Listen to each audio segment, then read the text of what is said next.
ধনী বাংলা দিন থেকে গোটা দিন পর্যন্ত তীব্র শ্রমিক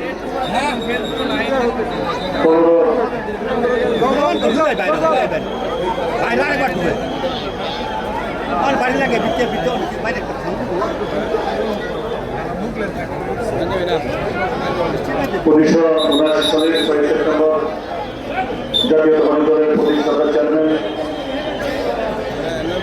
বহুদলীয় গণতন্ত্রের প্রবক্তা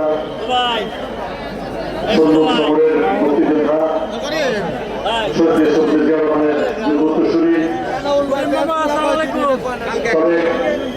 তিনবারের প্রধানমন্ত্রী যাকে ডেমোক্রেসি বলা হয় জননেত্রী দেশনেত্রী তিনবারের প্রধানমন্ত্রী বেগম খালেদা জিয়ার মহকুমা বেগম খালেদা জিয়ার উত্তরসূরি আজকের গণতন্ত্রী বাংলাদেশ সরকারের মাননীয় প্রধানমন্ত্রী জনাব তারেক রহমান এমপি মহোদয় আমাদের মঞ্চে উপস্থিত রয়েছেন।